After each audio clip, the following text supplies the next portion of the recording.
Thanks for having me. Glad to be here. Well, hang on one sec. Let me do a little intro first. All right. Give people a minute to find it. Yeah.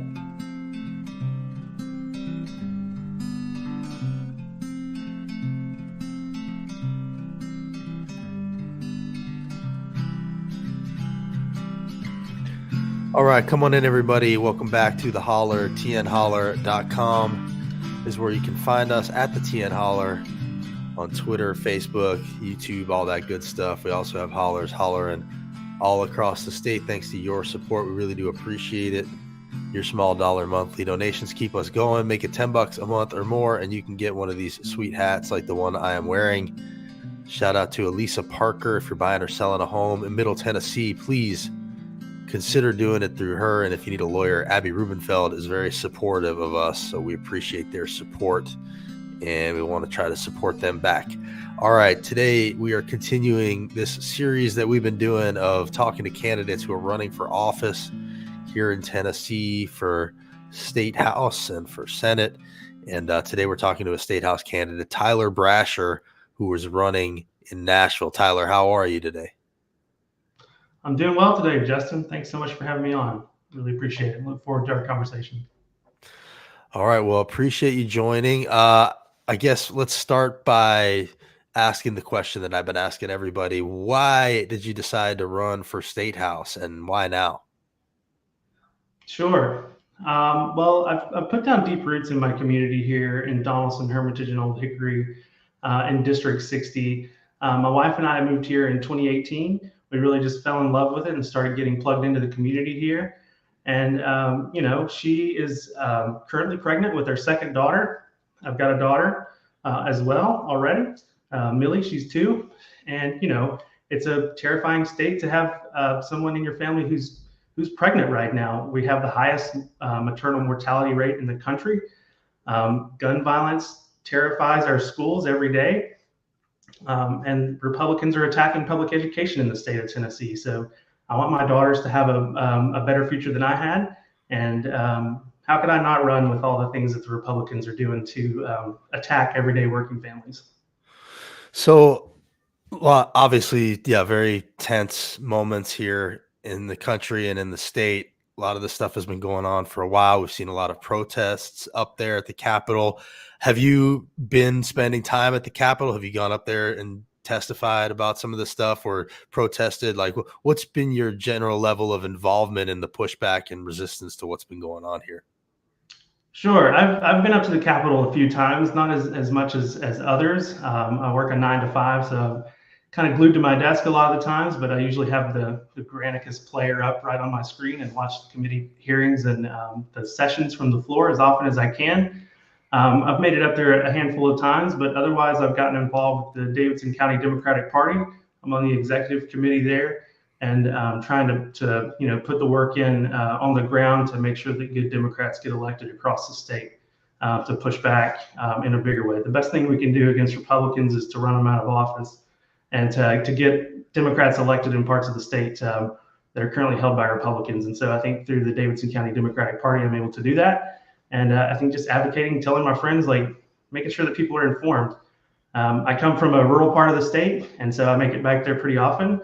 Decatur County is my hometown in West Tennessee, and I try to get back there and let folks know what's going on.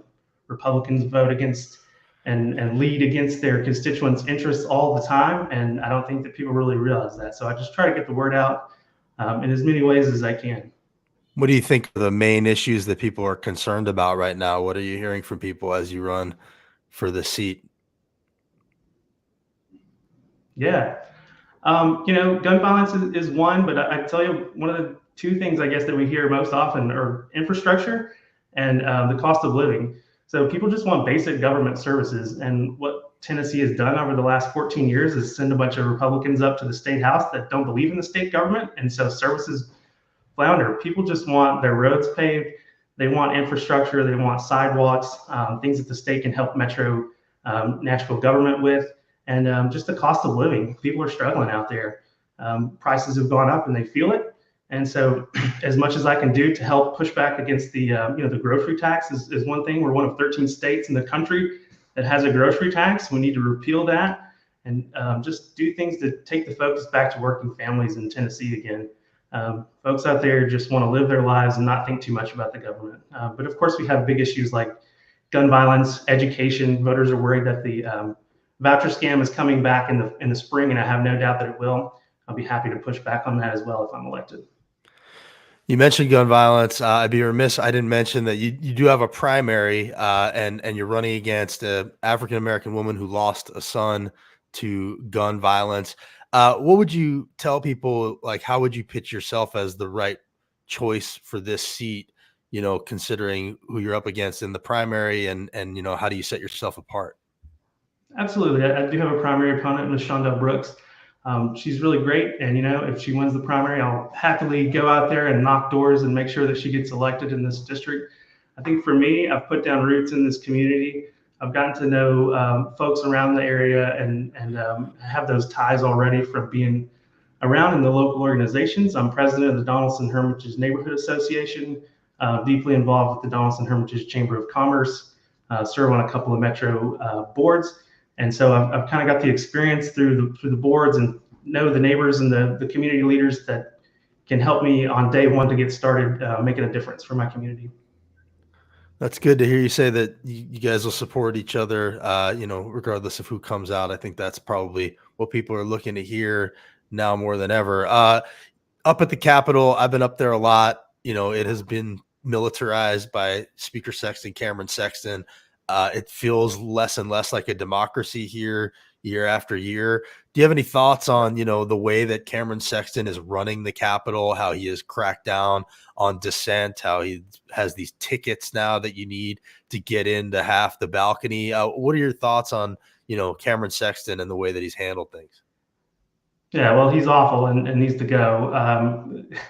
I'd love to see the day when we take the majority back, and I think we've got to put in a lot of work to make that happen. But yeah, we live in a democracy here. Everybody ought to have the chance to go up to the Capitol and view from the balcony to protest in the hallways. It's our house as Tennesseans, and I don't think that anybody should be allowed to push us around and push our voices out, much less a guy that doesn't even live in his own district. So we've got some work to do to make sure the Democrats get elected out in other parts of the state. Davidson County right now on the state side is pretty whole. We've got to hold what we've got, and including District 60. So this is going to be a target of Cameron Sexton. His constituent services person, Chad Bobo, is going to be the likely nominee on the Republican side. So Cameron Sexton is trying to edge his way into Davidson County through Chad Bobo. So we're not going to let him have the seat. We got to push back on them in every way that we can. Well, I think Cameron has edged himself in Davidson County by living in it, from what we've heard. So that's one way that he's done that. There seems to be kind of a line that Democrats need to walk between, trying to sort of pass legislation and also pushing back and being vocal. And then there seems to be kind of a spectrum there of, some that see their role as being vocal and pushing back and, helping participate in the narrative, and others who might try to prioritize the passing bills and, even no matter how effective they are or not. I feel like there's sort of a spectrum. How do you see the role of a state rep when you're a Democrat and a super minority here in Tennessee, and, walking that line between being vocal, trying to pass stuff, what's the priority? Yeah, well, I think it's all about balance, just like so many other things. But I'm glad that we have that spectrum, that we have the folks who kind of put their heads down and do constituent work, and I'm glad that we have the folks who get out there and give them hell. And because ultimately, the people in Tennessee need to know what's going on, and there's no better way to do that than the work of someone like Justin Jones, who gets out there and gets in their face and gets them national attention that they deserve. They hide under the spotlight.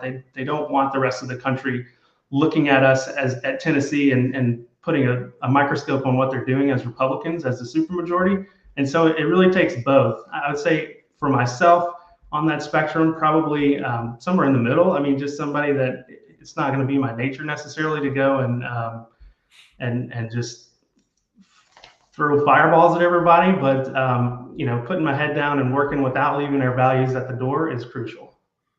Do you think when that Tennessee 3 stuff happened, obviously Gloria Johnson joined them in the well. Do you think you would have joined them in the well that day, or do you think maybe you might have been with the majority of the caucus, frankly, that kind of didn't? That's hard to say. I wasn't there, but I think that what they did was really important, and it shined a light on, frankly, the racism of the GOP supermajority, that they kicked out the two black men and not the white woman, says a whole lot. So yeah, it's hard to say at the time. I think that it certainly shined a light that needed to be shined on the GOP supermajority. You mentioned the racism. I think that's an important word to use. And, it seems to get under their skin, likely because it's, in my opinion, true. Pearson, Jones, Gloria, they have sort of named that issue of racism. And there's been a lot of media pushback kind of saying that it's sort of uncivil in a way, presenting it as kind of a both sides issue. Do you think it's important to really name the racism that goes on at the Capitol and call it out? And I guess I would ask as a follow-up to that, like there's a clear level of incivility at the Capitol. Do you think that's a both sides thing, or do you think that, a lot of that is coming from one direction? No, it's not a both sides thing. Let me answer that first. It's coming from one direction. It's the Republicans are drunk on power with their supermajority. They really think they're hot stuff, that most of them haven't had a real contest in years. But I think we got to call out racist actions when we see them. We got to call out racists when they're being racist, and yeah, in their actions when they're making racist actions. And then also it goes beyond just like on a personal level what the individual reps may think. It's the laws that they pass as well. I mean, like vouchers are going to hit Black and brown communities first, and as far as taking funding out of communities that need it most, those are certainly issues and priorities of the Republican Party in Tennessee that have likely intended consequences of hurting Black and brown communities first, such as vouchers.